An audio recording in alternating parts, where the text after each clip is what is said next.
Dalam Injil Matius pasal 1 ayat 23, demikian firman Tuhan. Sesungguhnya anak darah itu akan mengandung dan melahirkan seorang anak laki-laki, dan mereka akan menamakan dia Immanuel, yang berarti Allah menyertai kita. Lebih tepatnya sebetulnya adalah Allah tinggal di dalam kita. Wow, jadi ini lebih kuat daripada berjalan di samping kita, saudara. Tapi Allah tinggal di dalam kita. Kalau Tuhan itu memberikan sebuah nama, siapapun di dalam Alkitab, ketika Tuhan memberikan nama kepada seseorang, sebetulnya itu bukan sekedar asal bagus, tapi Tuhan punya message, Tuhan punya maksud, dan nama itu menunjukkan kehidupan dari pemilik nama itu sesungguhnya. Nah, ketika Tuhan memberikan nama kepada Yesus, Allah menyertai kita, Tuhan tinggal di dalam kita, itu merupakan satu janji yang tidak main-main, saudara. Berarti betul-betul Tuhan itu tinggal di dalam saudara dan saya. Apa artinya tinggal di dalam kita? Berarti begini, apapun yang terjadi pada kita, apapun yang menimpa kita, Tuhan bersama dengan kita. Apapun yang kita lewati, Dia ada dalam hidup kita. Baik itu dalam suka maupun di dalam duka. Nah, kadang-kadang kita merasakan kita itu sendirian. Tuhan meninggalkan kita semuanya. Kenapa kita merasakan seperti itu? Karena ukuran yang kita pakai adalah perasaan. Sebetulnya sangat berbahaya sekali kalau kita mendekati Tuhan pakai ukuran perasaan. Kenapa? Karena perasaan itu sangat subjektif dan tidak bisa dipercaya 100% keakuratannya. Contohnya begini, saudara. Misalnya, saya merasa kok dia cuekin saya ya. Padahal belum tentu dia seperti itu. Mungkin aja dia nggak lihat kita lagi jalan. Jadi perasaan itu bisa sangat menipu. Nah, kadang-kadang kita merasa Tuhan itu meninggalkan kita sendirian. Padahal Tuhan tidak pernah meninggalkan kita. Kita harus mendekati Tuhan pakai iman, bukan perasaan.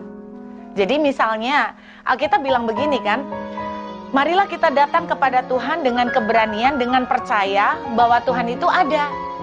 Jadi setiap kali kita berdoa, setiap kali kita menghampiri Tuhan, kita tidak boleh pakai perasaan. Karena banyak sekali orang berkata begini, kok saya nggak ngerasain Tuhan ada di sini ya, kok saya nggak merasain hadirat Tuhan. Karena kita pakai ukurannya perasaan. Seharusnya kita pakai ukurannya itu bukan perasaan tapi iman. Jadi merasa atau tidak merasa, ada bulu kuduk berdiri atau tidak, Tuhan ada di dekat kita. Tuhan ada bersama dengan kita. Itu salah satu arti dari kata Immanuel, Tuhan tinggal di dalam kita. Arti yang lain adalah bahwa sebenarnya kalau Tuhan tinggal di dalam kita, berarti apapun yang terjadi dalam kehidupan kita, Tuhan itu tahu. Tapi bukan hanya Tuhan tahu, tapi Tuhan akan ikut campur.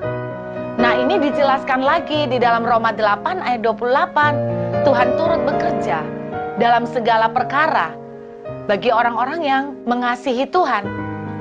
Ada sebuah cerita yang merupakan sebuah kisah nyata. Saya sangat diberkati dengan cerita ini, saudara. Terjadi bertahun-tahun yang lalu, tapi ini sungguh-sungguh terjadi dan bukan sekedar sebuah cerita kosong. Nah, kisahnya ini terjadi di Amerika, saudara. Nah, satu kali ada sebuah gereja di mana Bapak Gembalanya itu baru merintis. Baru saja merintis. Nah, mungkin ada di antara saudara yang pernah tahu bahwa merintis sebuah gereja di Amerika seringkali bukan merupakan hal yang mudah. Karena mungkin hidup orang-orang di sana sudah lebih banyak fokus mencari uang. Jadi yang namanya gereja kalau jemaatnya 100 itu sudah banyak. Sudah boleh dibilang termasuk wow. Nah, dia tuh merintis gereja dengan susah payah.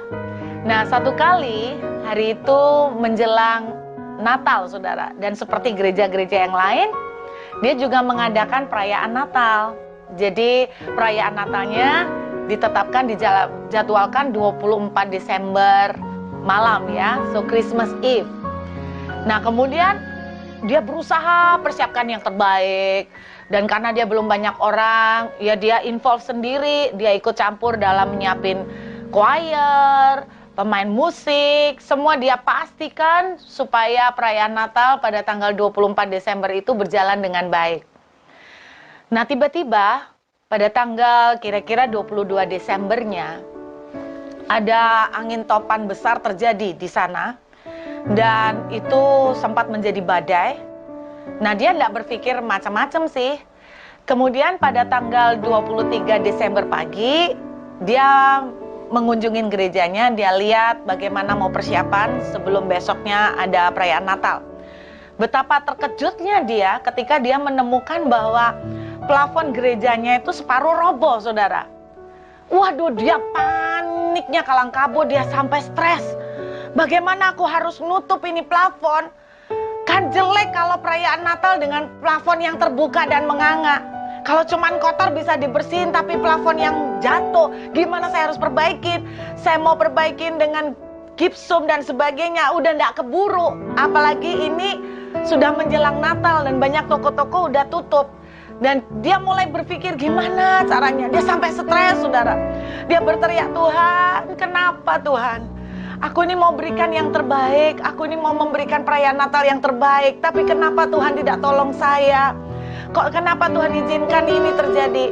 Nah, di tengah kepanikan itu tidak ada suara Tuhan apa-apa. Akhirnya dia mencari jalan. Gimana ya untuk sementara paling tidak supaya tidak terlihat buruk. Dia berpikir, aku tutup dengan cara apa ya?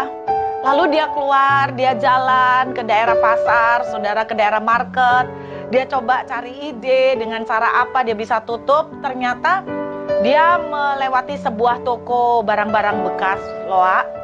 Nah, dia terkejut, di situ ada sebuah karpet besar sekali. Ternyata waktu dia buka, oh memang besar banget. Ini udah bisa nutup dari dia punya plafon yang bolong. Sebetulnya bukan karpet tapi lebih ke taplak ya, saudara, besar banget. Dia sempat berpikir, ini taplak kok besar banget. Nah, kebetulan motifnya itu bunga, warna hijau dan merah. Variasinya ada daun, bunga. Jadi dia pikir, wah ini pas banget dengan tema Natal, merah dan hijau. Dia belilah itu taplak, saudara. Lalu kemudian dia pasang. Sedikit lega udah. Karena paling tidak problem sudah sementara untuk nutup daripada kelihatan jelek. Anggap aja itu dekorasi Natal. Nah, ternyata pada waktu 23 malamnya terjadi angin topan lagi, terjadi badai, hujan lebat. Aduh, dia stres. Aduh, gimana ini? Jangan-jangan apalagi yang roboh. Dia takut nanti sebagian dari plafon yang lain atau bagian mana roboh. Aku udah gak punya waktu lagi untuk memperbaiki, apalagi 24. Kalau 24 pagi sudah sulit untuk mencari bahan apa lagi yang bisa dipakai. Saudara, akhirnya malam itu setelah hujan selesai, dia memutuskan kira-kira jam 11 malam lebih, dia memutuskan dia harus ke gereja untuk check everything, untuk memeriksa semuanya. Nah, di dalam perjalanan dia menuju ke gereja, dia melewati sebuah halte bus, dan ternyata pada pukul 11 malam itu, dia melihat ada seorang wanita tua sedang duduk menunggu bis. Nah, hatinya tergerak oleh belas kasihan karena setahu dia, pukul 11 itu sudah tidak ada jalur bis yang lewat. Akhirnya dia mendatangin perempuan ini, dia tanya, Ibu mau kemana? Lalu dia bilang, saya mau ke kota ini. Nah, kota itu harus ditempuh dengan perjalanan naik mobil itu kira-kira 1,5 jam. Nah, kemudian akhirnya Bapak Gembala ini tidak tega dan dia menawarkan bantuan. Dan dia bilang begini, Ibu, kalau Ibu tidak keberatan, saya bisa antar Ibu. Aduh Pak, terima kasih banyak. Singkat cerita, Ibu ini menerima tawaran itu. Nah, masalahnya Bapak Gembala bilang begini, tapi Ibu mau nggak nunggu saya dulu? Saya harus periksa gereja, karena saya harus memastikan apakah gereja dalam kondisi baik-baik, karena besok kami ada perayaan Natal. Oh tidak apa-apa Pak, terima kasih sekali. Bapak sudah mengantar saya sudah terima kasih. Lalu ibu ini ikut, dibawa ke gereja dulu. Dan ternyata puji Tuhan, tidak ada lagi plafon yang roboh, dan taplak itu masih tergantung dengan baik. Nah, ketika wanita ini melihat taplak yang di atas plafon itu, dia kaget, saudara. Kenapa? Dia tanya begini, Pak, saya boleh minta tolong enggak, Pak? Iya, Bapak dapat dari mana itu taplak? Oh, saya beli di pasar loak. Dia bilang begitu. Boleh minta tolong enggak, Pak? Gimana, Bu? Pak, tolong periksa. Di salah satu ujung dari taplak itu apakah ada inisial RH Pak? Boleh minta tolong ya Pak. Akhirnya Bapak Gembala yang baik itu ambil tangga, terus kemudian naik dan memeriksa satu persatu ujung dari taplak itu saudara. Dan benar di salah satu ujung ada inisial RH. Kemudian si Bapak tanya, loh Ibu kok bisa tahu? Ada benar ya Pak? Iya. Berarti itu benar Pak, itu taplak saya dulu Pak.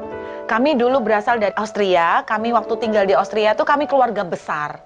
Jadi kalau makan itu meja kami besar banget, nah itu nggak ada taplak jadian sehingga saya yang membuat sendiri. Itu dulu Pak. Oh oke. Jadi lalu mereka melakukan perjalanan pulang, tidak ada cerita apa lagi. Besok paginya perayaan Natal berjalan dengan baik, semua sukses, Bapak Gembala happy Bapak Ibu. Kemudian setelah kebaktian selesai, semua pada pulang, tinggal satu orang Bapak yang masih menunggu di sana. Kemudian setelah sepi gak ada orang, Bapak ini menemui si Bapak Gembala. Terus dia bertanya begini, Bapak saya minta maaf, saya memang menunggu dari tadi. Karena ada sesuatu yang menarik perhatian saya. Dari tadi mata saya itu tidak bisa beranjak dari lihat taplak di atas. Bapak pendeta sempat merasa, aduh, apakah ketahuan jelek dekorasinya? Kenapa Pak? Apa yang bisa saya bantu? Gini Pak, boleh saya tahu kalau Bapak tidak keberatan, Bapak dapat taplak itu dari mana? Oh, saya beli di pasar Loak Pak, kemarin untuk nutupin plafon yang roboh. Kenapa memangnya Pak?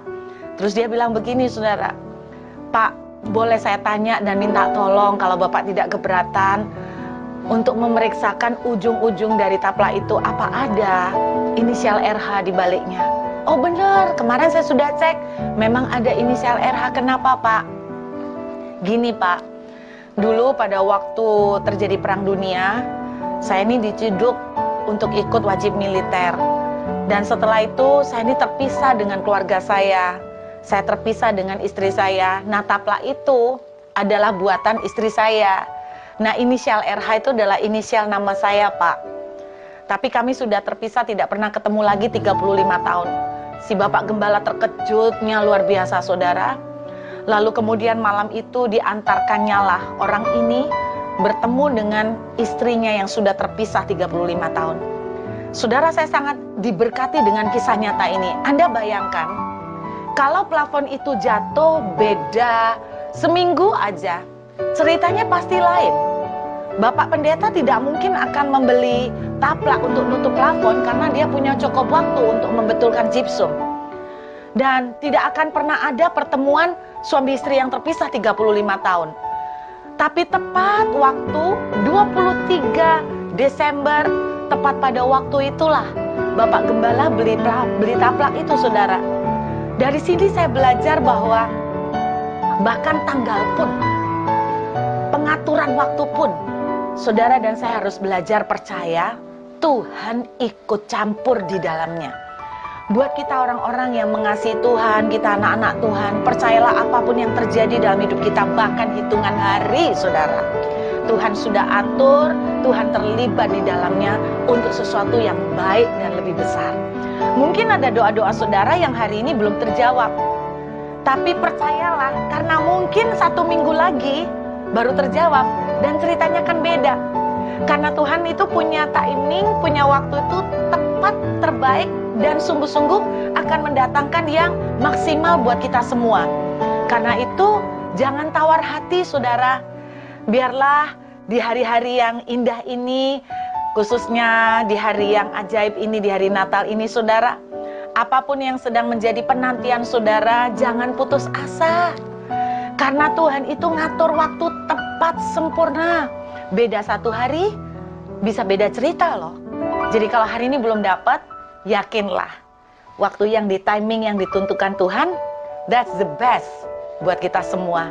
Saya berdoa, kita jadi kuat dan tetap penuh dengan sukacita. Tuhan memberkati.